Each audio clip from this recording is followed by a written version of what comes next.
Today in Across the Fence, you're invited to a free breakfast on the farm. It's local food from local farmers and a chance to learn about modern dairy farming. Good afternoon and thanks for joining us. I'm Judy Simpson. Vermont's annual Breakfast on the Farm events return for a fourth season this summer.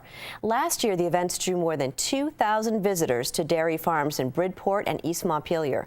Two different farms are continuing the tradition this month and next. And as always, the events are completely free. The two dates to look forward to are Saturday, June 23rd. That's at the Jarvis Family Farm in Enosburg Falls. The second date is Saturday, July 28th, and that'll be at the Hart Brothers Dairy Farm in West Addison. I'll have all that information about getting your free tickets at the end of the program. The free breakfast grabs the headlines, but Breakfast on the Farm offers much more than a free meal in a picturesque setting. To learn more, I'm joined by Melissa Caribou. Melissa is the committee chair for Breakfast on the Farm events. Also with us is one of this year's hosts, Steve Hart, who is part of the Hart Brothers Dairy. Thanks so much for coming in. You're welcome. You're welcome. Now, Melissa, you've been part of this organizing committee for the past 4 years. Tell us a little bit about some of the history and why Breakfast on the Farm was even started. Yeah, so Breakfast on the Farm started in 2015. That was our first year. And we modeled these events based on Breakfast on the Farm events that originally started in Michigan. Our first year, we were hosted by the Vanderway family in Vergennes or Ferrisburg, and we had about 500 people. And every year since then, we've grown. Last year, we were hosted by Blue Spruce Farm in Bridport and Fairmont Farm in East Montpelier, and combined, we had about 2,300 people total between the two events. And this year at Jarvis Family Farm and at Hart Brothers, we'll be growing to hopefully about 2,000 people per event. But it doesn't feel too busy because they're all spread out throughout the day, so only a few hundred people at once. That's a lot of people still. It is. You know, for our small state, it's a big event. Now, you're actually encouraging people who don't know anything about farming to come. Yeah, so that's one of the really important things about this event is for farmers or, you know, people in the ag community, that's a really good group of people to volunteer. And for our guests, we want people that really don't, you know, have a chance to learn about dairy farming otherwise. So more than, you know, most of the population in the U.S. and even in rural Vermont is more than 2 generations removed from dairy farming. And so Breakfast on the Farm really gives them an opportunity to see firsthand how farmers take care of their cows and care for the environment and ultimately, you know, produce really healthy dairy products for us all to enjoy. And the hope is that once these folks get back to the grocery store, they'll think, oh, I know where that milk comes from. Yeah, absolutely. So Steve, tell us a little bit about the Hart Brothers Dairy in West Addison. Sure. So my mom and dad moved our family there in the late 70s, 1979. I was a young boy, and my brother was a couple of years younger than me and a younger sister. We grew up on the farm. After I graduated from high school, I went to college down in Virginia, met my wife there, and spent a couple of years working down in the Delmarva Peninsula. And then I came back to the farm in 1992. My brother, after he got out of high school, joined the Marine Corps and spent time over in Iraq and fought in Desert Storm. And then he came back a couple of years after I did. We farmed a partnership with my parents with the goal of being to slowly transfer ownership of the business. And that happened over a period of years, and then finally in 2010, we successfully completed that and purchased the balance of the business from my folks. At this point, they're semi-retired and enjoying that, which makes us really happy. But they're still a very integral part of, you know, helping us in the summer times, and love having them around. A couple of years ago, Tim and I started a reinvestment in our dairy facility. Our buildings and facilities are really tired and old, fully depreciated. And in the fall of 2016, we started construction of new freestall barns and new milking parlor. And we finished that last November. And, you know, we're really looking forward to kind of the future. We feel like we've set, you know, a good foundation for our business, for our generation, potentially the next. And so, Steve, as a farmer, why do you think it's important to be involved in events like Breakfast on the Farm? I mean, it's not like you're not busy enough. Yeah. So we've seen example after example where even our neighbors, we hosted an event through Cabot, Agri-American Cabot years ago. It was Open Farm Sunday, and we had a couple hundred people come to the farm. And a lot of them were people that lived on the same street as me. No kidding. And it blew me away that they really didn't understand what happened across the road and kind of what goes into, you know, making milk and cheese and the products that we all enjoy. So it's really about kind of helping create an opportunity to get those people to the farm. And also, I feel like the dairy industry in particular gets a lot of negative press, be it water quality, you know, animal welfare. There's a lot of negative things, and it's a chance for us to say, you know, come see what we do.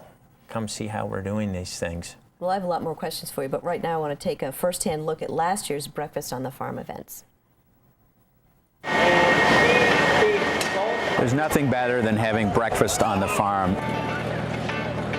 Most people are at least 2 generations removed from the farm, and so Breakfast on the Farm gives them an opportunity to come meet a real farmer. I'm afraid even in Vermont that many people don't realize where their milk comes from. We have educational stations that touch on every aspect of what it means to be a dairy farmer. So they can see what cows eat, they can learn how cows are kept cool with fans, with sprinklers, and then they can see equipment, they can learn about agronomy, so cropping and how they grow the food for the cows. For us, it's about getting them here, seeing what a modern dairy looks like, how much we care for our animals, and then also showing them what we're doing for land, for water quality, how we're growing our crops, and just making them feel really good about the practices that we're using. The breakfast was delicious. It's a very nice experience, and the tour, it's just a nice experience to know where everything comes from. It keeps us in business. It keeps us doing what we love to do, which is care for our cows, to make a really good quality product, because we're excited to help feed everyone. If there isn't an end buyer, then you can't have your farms. And if we lose our farms, we lose the essence of Vermont. Support them in any way you can. This is a business. It's not an easy business, and they need the help from their neighbors to make it successful. So, Steve, we just saw people visiting and interacting and having fun. What are people who visit your farm going to learn? Well, we hope that they'll learn how, you know, we've helped provide for our cows and our people and all the work that goes into producing milk that ultimately for us mostly goes into cheese. We hope that they'll learn, you know, the importance that we put on giving our cows a very comfortable place to live. We treat them like queens. You know, and we hope that they'll also learn, you know, a lot of the environmental practices that are becoming very much the norm in our industry. Right. Melissa, with that said, are there places set up specifically for visitors to kind of interact and do things? Yeah, absolutely. So after breakfast, all of the visitors will get to take a self-guided tour of the farm. And in order for them to learn about the things that Steve just mentioned, we'll have educational stations set up throughout the farm. So, you know, a lot of times a station that has to do with, say, cropping and the environmental practices that the farm does will be looking out on a nice field. There's wonderful views at their farm. And then another thing we really focus on this year, the Jarvis family, who's hosting in June, has a methane digester. So they take the cow manure and convert it into electricity. And they also create bedding with that whole system. So it recycles a nutrient on the farm and makes power for the community. So those are sorts of things that we have set up in educational stations. Within that, we also have activities for kids. So this is definitely a family-friendly event. We have fun things for toddlers through teenagers, and even the adults really enjoy a lot of the kids' activities. We'll have a scavenger hunt. We have smoothie bikes, so the kids can actually power a blender with a stationary bicycle and create a smoothie. So lots of fun things for kids to do as well. Well, we know that here in Vermont, water quality and economic issues have been a focus for dairy farmers. How are you handling those topics on Breakfast on the Farm? Yeah, so you know, really since farming started, right? So that was hundreds or thousands of years ago.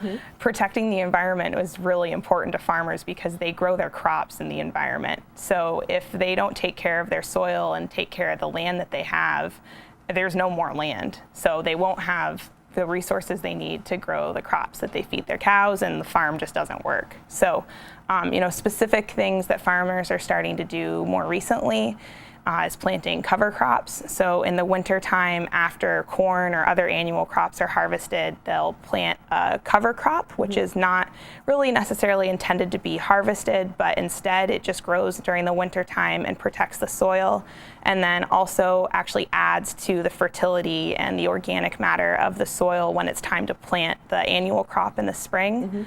Also things like no-till. So it used to be that for corn planting and other annual crops, farmers would till the soil and, you know, plow it under, so to speak.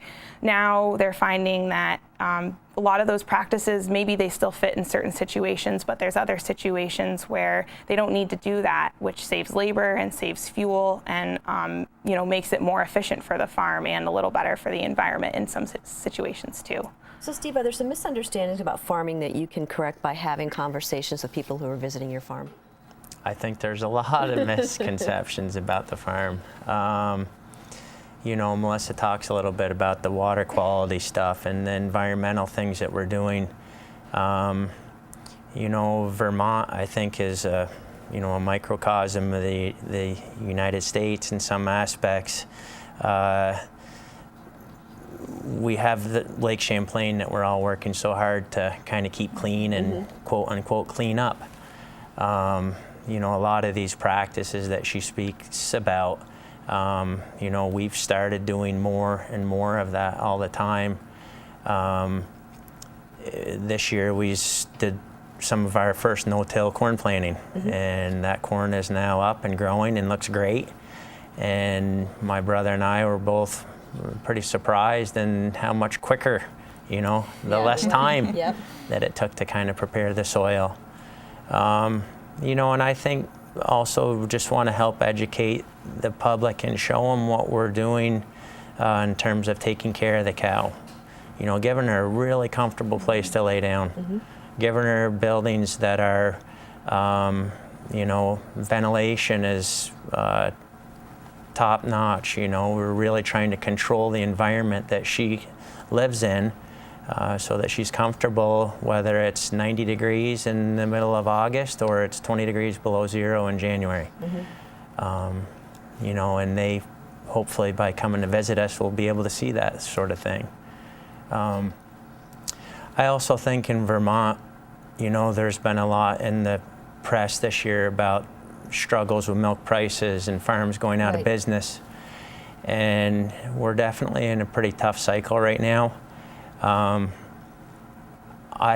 maybe sometimes am too much of an optimist, but I'd like to say that I feel really good about our industry and about the future. If we didn't, my brother and I wouldn't have done what we did with investing for the future. So, you know, a chance to show the people that it's not all doom and gloom, and the dairy industry is still very alive, and we want to be a part of it.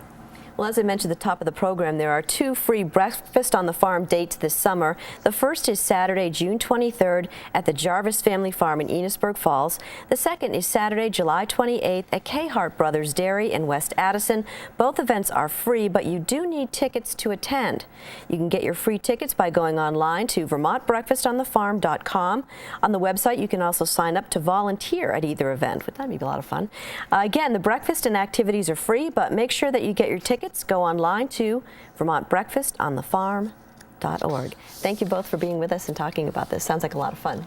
Thank you. Thank you. That's our program for today. I'm Judy Simpson. I'll see you again next time on Across the Fence.